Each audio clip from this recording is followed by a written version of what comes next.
Hi guys, so my name is Komal and welcome back to my channel. So in today's video, I'll be talking about how to go for an interview for a cabin crew position. For your knowledge, I am in Indigo working as a cabin attendant past 2 years, and my experience so far is a really good.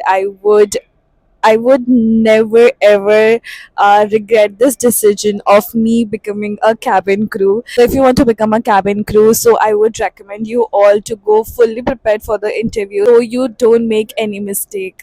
So watch the video completely to know what are things you have to do before you go for the interview. The first and the foremost thing is, how do you prepare yourself for the interview? Basically जिस भी airline के interview के लिए आप जा रहे हो उसकी थोड़ी सी जानकारी लेने में कोई दिक्कत नहीं होती है। आप बेसिकली उनका ये जान सकते हो कि उनका सीईओ कौन है, एयरलाइन कभी शुरू हुई थी, कितने साल हो गए, वो क्या फ़्लाई करती है, जैसे कि एयरबस करती है, बोइंग करती है, दोनों करती है।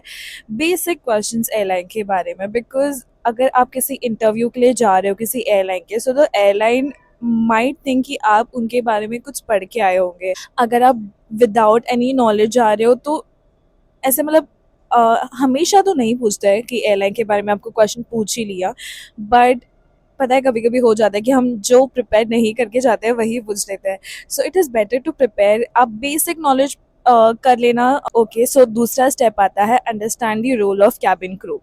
बेसिकली क्या रोल होता है कैबिन क्रू के, कैबिन क्रू क्या करता है, उसके लिए सबसे इम्पोर्टेंट क्या होता है? इम्पोर्टेंट होता है सेफ्टी, और फिर आता है कस्टमर सर्विस।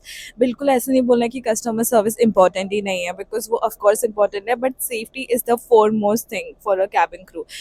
उसी के लिए मेजरली आपको ट्रेन किया जाता है। जो भी 3 महीने की ट्रेनिंग होती है उसमें आपका 2 महीना तो सेफ्टी ही होता है, ढाई महीना ही पकड़ लो, सेफ्टी ही होता है।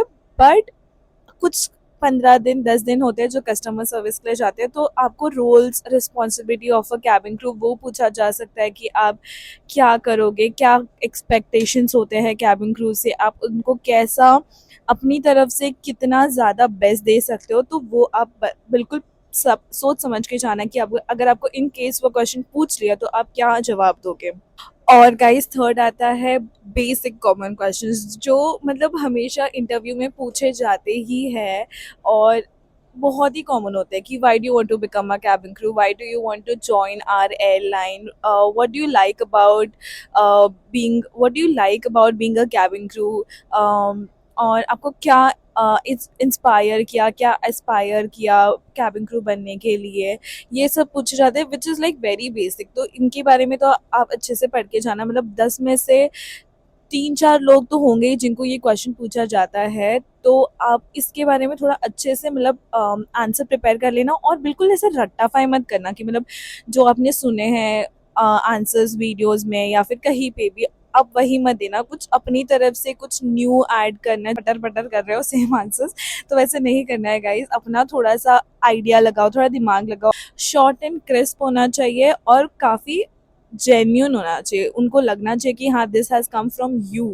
And you have not copied it from anyone else. So यही याद रख लें। नेक्स्ट आता है documents you should carry for the interview. तो आप एक अच्छे से फाइल बना लेना जिसमें जो जो नेसेसरी डॉक्यूमेंट्स होते हैं वो मैं आपको लिस्ट बता रही हूँ, आप उसके हिसाब से रख लेना। आप एक्स्ट्रा कुछ रखना चाहते हो तो आप वो भी रख सकते हो, but this are like these all documents are very very important, they will ask for it. So first है आपका सीवी, सीवी तो आएगा ही आएगा। सीवी के ऊपर आप अगर आपका फ़ोटो रहेगा तो वो बेटर रहेगा, क्योंकि एयरलाइंस मोस्टली पूछते हैं कि आपका जो सीवी होगा उसके ऊपर आपका फ़ोटो ज़रूरी है। अगर नहीं होगा तो कभी-कभी वो आपको जो अपना पासपोर्ट साइज़ फ़ोटो है वो भी स्टिक करके बोल देते हैं कि दे दो, इट्स ओके। बट अगर रहेगा तो आपको एंड मोमेंट पे ज़्यादा कुछ करने की ज़रूरत नहीं है, you can just give the CV like that because you already have a photo on it. So updated CV. Second आता है passport size photo, of course passport size photo रखना क्योंकि कभी भी काम आता है, they might ask for it. Then third आता है पासपोर्ट।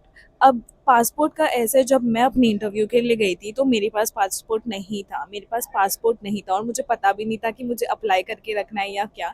बट जब ही मैं सिलेक्ट हो गई उसके बाद उन्होंने मुझे पूछा आपके पास पासपोर्ट नहीं है तो आप अप्लाई कर लेना। तो अप्लाई करेंगे तो ट्रेनिंग तक आपको पासपोर्ट की वैसे ज़रूरत नहीं होती है ट्रेनिंग में, ट्रेनिंग के बाद पासपोर्ट की ज़रूरत लगती है। तो ट्रेनिंग के अंदर अगर आपको मिल गया पासपोर्ट तो काफ़ी बेटर हो जाता है।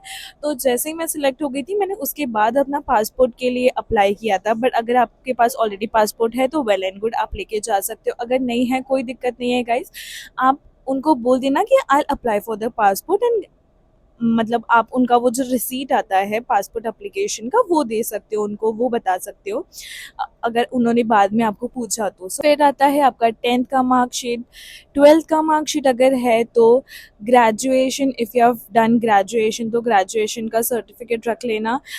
और जो हमारा आईडी प्रूफ होता है जैसे आधार कार्ड हो गया, पैन कार्ड हो गया, ये सब भी रख लेना इन केस आपको काम आएगा। तो आधार कार्ड तो आएगा ही आएगा, pan card it is not mandatory but अगर है तो रख लेना क्योंकि कभी भी पूछा जा सकता है। तो it is better to keep it with you rather than just घाई गड़बड़ नहीं होनी चाहिए। तो ये सब डॉक्यूमेंट्स अच्छे से रख लेना। ये सारे डॉक्यूमेंट्स आपको रखने ही पड़ेंगे क्योंकि वो लोग पूछते ही है। नेक्स्ट आता है आपका grooming. So guys, grooming is very important. जो बोलते हैं ना, first impression is the last impression. अगर आप आपका ग्रूमिंग बहुत ही परफेक्ट करके गए हो तो वो जो फर्स्ट इम्प्रेशन होता है कि oh wow, that's really nice, that's very impressive, तो वो काफ़ी हेड में रह जाता है, दिमाग में रह जाता है इंटरव्यू रिक्रूटर्स के। तो मैं हेड टू टू आपको बताऊंगी कि कैसा ग्रूमिंग करके जाना है। अगर आपके छोटे बाल है you can keep it open. अगर आपके बड़े बाल है और आपको बन बनाना आता है तो आप बन बना लीजिए। बेसिक सा प्लेन सा बन होना चाहिए। कोई ज़रूरी नहीं है कि आप हेयर स्टाइल करो, ब्रेड बनाओ, ऐसा कुछ करो, वैसे कोई भी ज़रूरत नहीं है करने की। अगर आपको बन आता है तो प्लेन बन बना के जाना। अगर आपको बन नहीं आता कोई दिक्कत नहीं है, बिल्कुल भी दिक्कत नहीं है, क्योंकि मैं अपने पर्सनल एक्सपीरियंस से बता रही हूँ। मेरे बाल इतने इतने थे, मतलब अच्छे खासे बड़े थे और मैं अपने बाल स्ट्रेट करके गई थी क्योंकि थोड़ा सा मतलब स्ट्रेट होता है तो थोड़ा डिसेंट लगता है। सेकंड आता है आपका मेकअप। आपका मेकअप एकदम ओवर मत करके जाना because of course you are not a cabin crew, you are you have not been thought about doing the makeup. तो बहुत बेसिक सा एलिगेंट सा मेकअप कर दिया फिर भी काफ़ी है। बहुत ही न्यूट्रल रखना। लिपस्टिक भी आपको जो लगना मतलब लगानी है, जैसे बोल्ड लगानी है या फिर न्यूड लगानी है, जो भी लगाना है आप लगा सकते हो। इट इज़ नॉट मैंडेटरी कि आप अच्छे से ही एकदम बोल्ड बोल्ड मेकअप करके ही जाओ। आप न्यूड करना चाहते हो वो भी करो बट अच्छे लगने चाहिए क्योंकि आपको पता है कि आप ज़्यादा अच्छे किस में लगते हो। बाद में आता है आपका attire. So shirt is mandatory guys. Shirt थोड़ा सा देखना थोड़ा प्लेन ही होना चाहिए। अगर आप ऐसा शर्ट ले रहे हो जिसमें थोड़ा सा फ्लावर्स है या कुछ है, एम्ब्रॉयडरी है, तो वो इतना अच्छा नहीं लगता, थोड़ा इम्प्रेशन डाउन हो जाता है। तो इट इज़ बेटर कि आप शर्ट थोड़ा सा सटल वाला ले और उसके नीचे आप स्कर्ट पहन सकते हो, ब्लैक ब्राउन जैसा स्कर्ट पहनना है, या फिर अगर स्कर्ट नहीं है तो आप फॉर्मल पैंट्स भी पहन सकते हो। बट अगर आप स्कर्ट पहन रहे हो तो वो बेटर रहेगा क्योंकि I've seen people getting rejected just because they wore trousers. उनको आपके पैरों पे कोई मार्क्स निशान है वो देखना होता है। तो अगर आप स्कर्ट पहनते हो तो it is more convenient for them to look after it कि कुछ मार्क्स है या फिर कोई स्कार्स है। तो बेटर रहेगा अगर आप स्कर्ट ले लो क्योंकि एक स्कर्ट बेटर रहता है। और उसके नीचे अगर आपको स्टॉकिंग्स पहनी है तो आप पहन सकते हो, अप टू यू। अगर स्टॉकिंग्स है चलेगा, नहीं है नहीं है तो फिर भी चलेगा क्योंकि मैं अपने इंटरव्यू के टाइम पे वाइट कलर का शर्ट और ब्लैक कलर का स्कर्ट पहन के गई थी और मैंने बाल ओपन छोड़े थे और मैंने स्टॉकिंग्स नहीं पहनी थी। अगर शूज़ की बात आई तो शूज़ फॉर्मल्स होने चाहिए, जो हम बोलते हैं पम्प्स। तो पम्प्स होने चाहिए और हील्स हुआ तो बेटर है क्योंकि it gives you you know more professional look. Also pearl earrings if you have, और you can also wear those diamond earrings as well, diamond studs, that is also fine.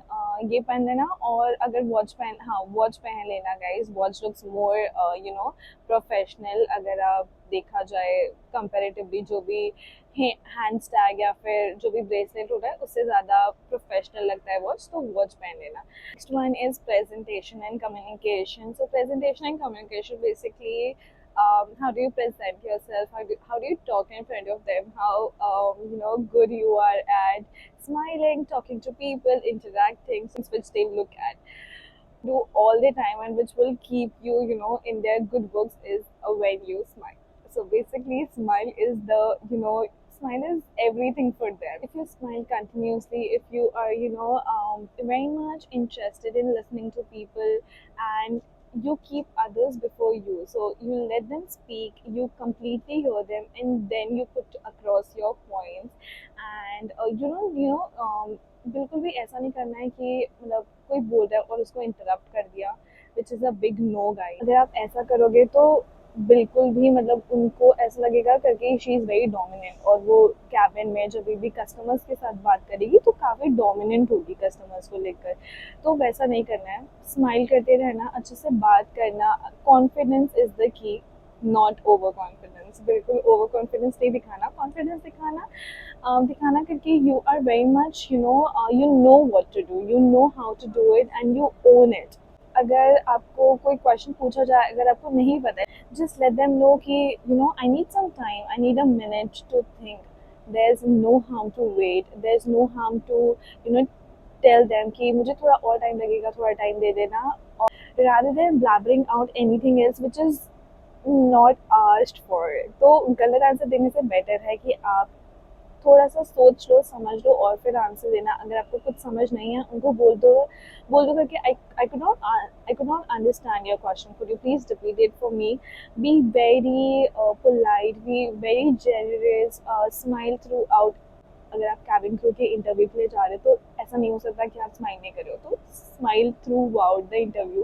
B nice to each other, अपने colleague को help कर देना, अगर कोई help मांग रहा है हेल्प कर देना। सो दे सी कि आप कैसे कर रहे हो, आप आपस में कैसे बात कर रहे हो, आप रिक्रूटर के साथ कैसे बात कर रहे हो, क्या चल रहा है आसपास, आप कैसे देख रहे हो, आपका आपकी हर एक हरकतें, जैसे आप साइड रोल, आई रोल तो नहीं कर रहे हो, आप मुंह तो नहीं बना रहे हो, सब देखा जाता है। तो be very present, so be very cautious कि आप ये सब ना करें। आज की वीडियो में आई थिंक मोस्टली सारे कवर पॉइंट कर लिए। कोई भी डाउट है, कोई भी हिचकिचाहट है, अगर कोई भी smallest of the smallest doubt है रिगार्डिंग इंटरव्यू की, इंटरव्यू के लिए कैसे प्रिपेयर करे या क्या करे क्या ना करे, तो प्लीज़ पूछ लेना कमेंट सेक्शन में, मैं आपको हेल्प करने के लिए I am always there. So thank you so much for watching this video. Please do like, comment, share and subscribe, and thank you so much for watching this video.